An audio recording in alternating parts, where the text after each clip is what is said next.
Hey guys, what's going on? It's Craig, and this is the Spirit of Vinyl. How are you guys doing this week? Hopefully, you guys all had a wonderful one. It's been a couple weeks since I was on. I did not get a show out last weekend. Had a kid's birthday party to go to Friday night and Saturday night. We went and saw Static X and Mudvayne, so picked up this shirt. So that was Saturday night. Static X, Mudvayne, Vended.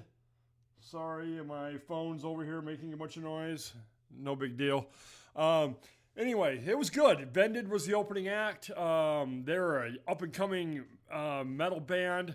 Their parents are the singer's parent. Dad is Corey Taylor from Slipknot, and the drummer's dad is Clown from Slipknot. So they kind of sound like that a little bit, but not really. They don't really, it's a five-piece band. They were really good. And then Static X came out and killed it. I don't know if you had a chance to see the reformed Static X, but if you ever get a chance, go see it. They do a tremendous job of honoring the late Wayne Static. And then Mudvayne's got back together. They were doing the LD 50 20th anniversary or 25th anniversary. It was the 25th anniversary of LD 50. They played pretty much everything on that record, plus a lot of other stuff. Just a great show, Of course, if you like that music, you'll enjoy it no matter what. So that's why I wasn't here last weekend. So here we go. See, it's Friday night, time to get some beers. I'm drinking this from West 6 Brewing out of Lexington, Kentucky. This is just an IPA, and it says here it's 7% alcohol by volume. I think I've had this before, not too sure. We're going to break one open and see how it goes. IPA tend to be a little bitter sometimes, so, well, that's part of it, I guess.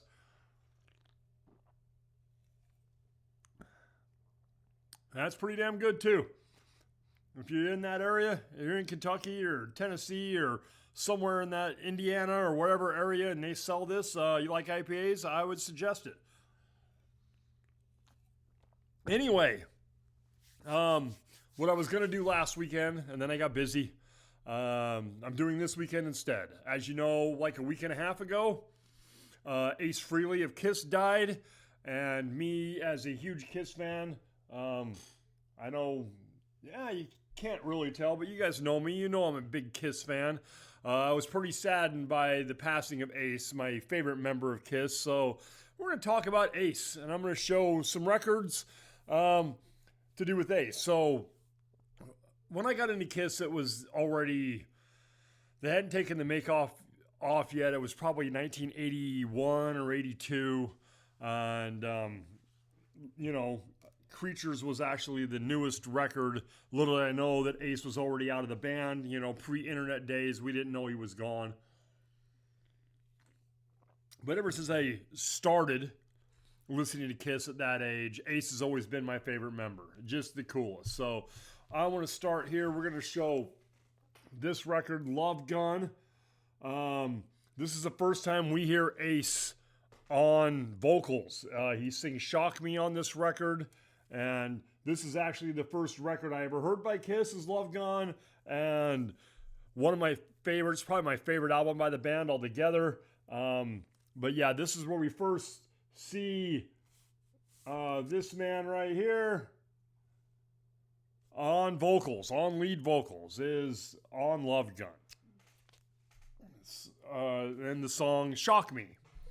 All right, next up, I'm going in order here. Ace Frehley's solo album. In 1978, all four members of Kiss put out a solo record.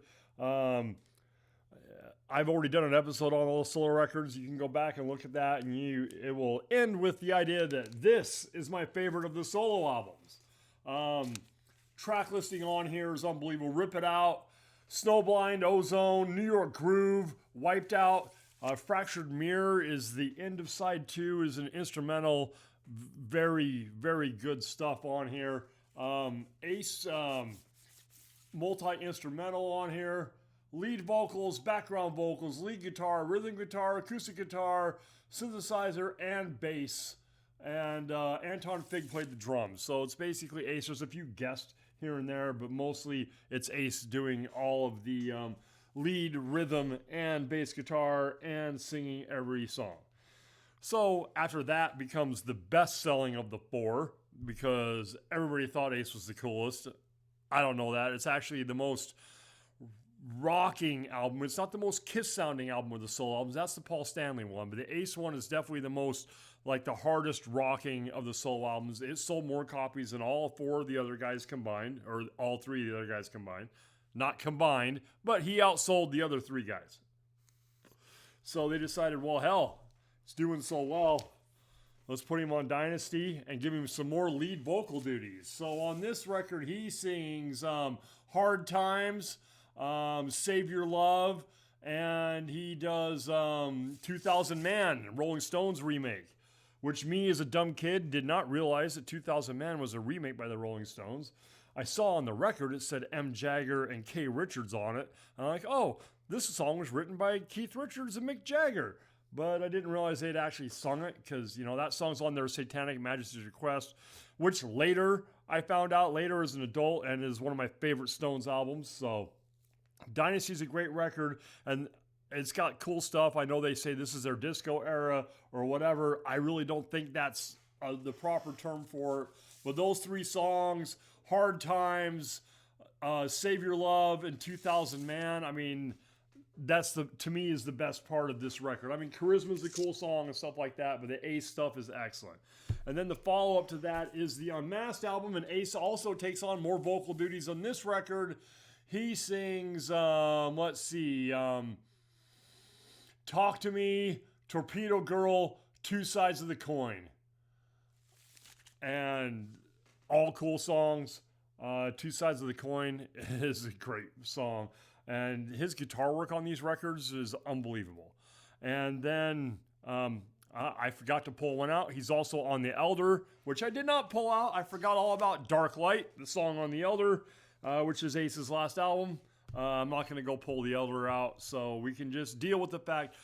Here it is, The Elder. It's got like a hand and a door with a door knocker and a hand on the front of it. And it is their experimental album, and Ace hated it, but the song he sings on that is called Dark Light. And then if you have a copy that has Escape from the Island on it, there is a killer guitar solo in there. Ace kills it on that song. It is an instrumental, and the band is just basically rocking out. It fits the album very well, and his guitar work on that Escape from the Island is the name of the song is tremendous. So Ace leaves the band then, and then he starts Frehley's Comet. This is Ace after, you know, not his first solo album, obviously, because the 78 one. But this is Frehley's Comet. This is the band he forms after he leaves Kiss. It says Ace Frehley, Frehley's Comet. That's just what they called the band, was Frehley's Comet. So, but this makes it like it's a solo record. But on here, Rock Soldiers is a big hit. Into the Night's another hit all over MTV. And there's some other, I want to say, yeah, Todd Hallworth. There's the back cover of that. Todd Hallworth is this guy right here. He sings a couple of tracks on here too. Him and Ace kind of share vocal duties. I really like this. This is, what year is this? Look at me being unprepared. 1987. Megaforce Records, and kind of revitalizes Ace's career. And then they did an album called Second Sighting, which I don't own. And I just found this copy of Live Plus One, which has 5 songs on it. And Words Are Not Enough is the Everything Else Is Live, Rip It Out, Breakout, Something Moved, Rocket Ride, and then Words Are Not Enough. Cool little, they've repressed this with extra stuff. It was like $40 though, and I found this used one for $18, so I bought that. And that's pretty much the end of Frehley's Comet. After that, Ace just goes as Ace Frehley, and this is Trouble Walking. This came out in the early 90s. 1989, actually. All right, I'm not going to fight to get that back in. This is a repress. It's got nice gatefold on it. The track listing on this, there's some good songs. He does a remake of Do Ya on here. But, you know, Trouble Walking, Back to School's got Sebastian Bach singing backup vocals.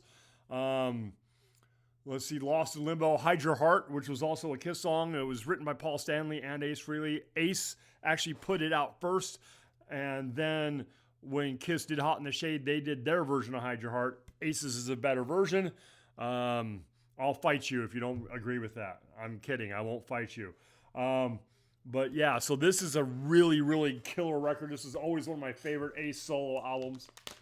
So, and then, you know, and that's Ace kind of, that was the last time he was really popular on the radio, because like songs like Do Ya and Trouble Walking and those songs were getting airplay at the time. But then Ace just kind of, he doesn't disappear. His fans are still there and buying records and so on. And I only have a couple of stuff that he did after that. I do have this Origins Volume 2. Ace did the Origins album, which is, sorry about the back glow on there. You can see my Raiders logo. They suck, by the way.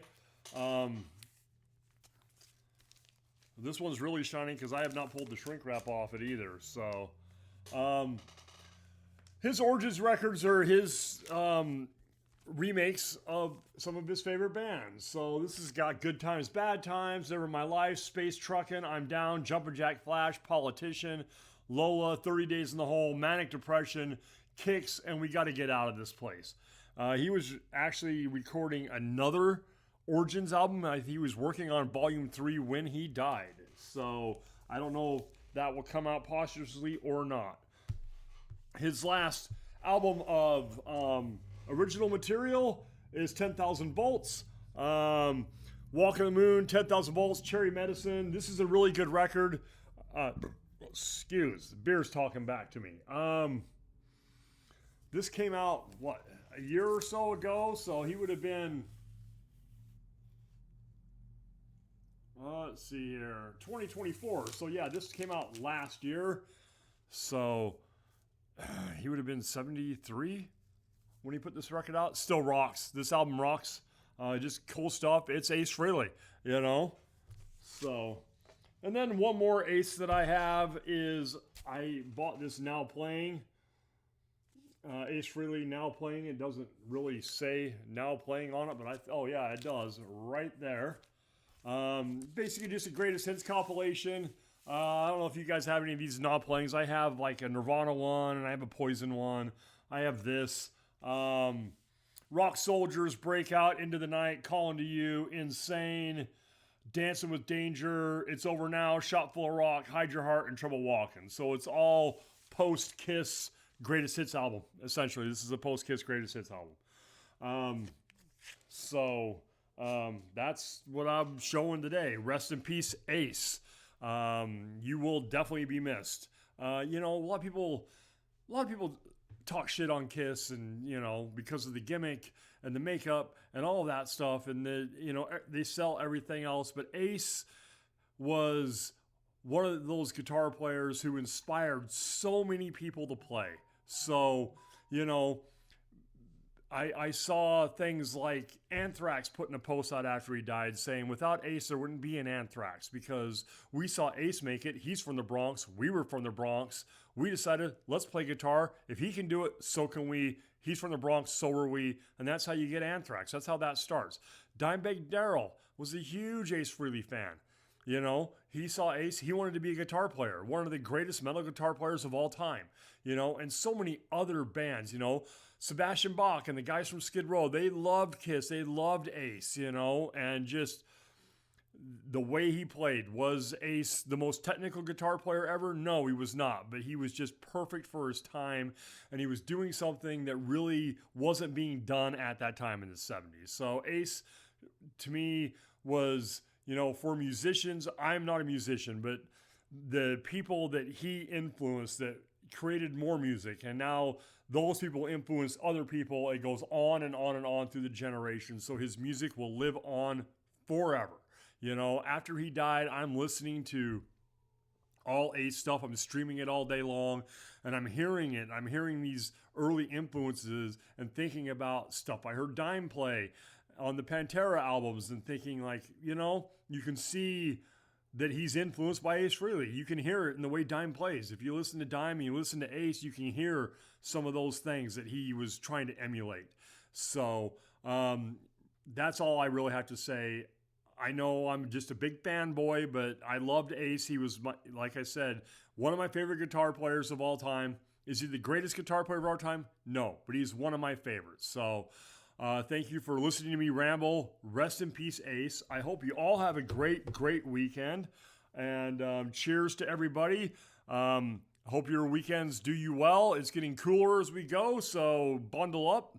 I guess shorts weather is finally over. So, all right, thanks, guys. I appreciate it. I'll talk to you all later, man. Have a good one.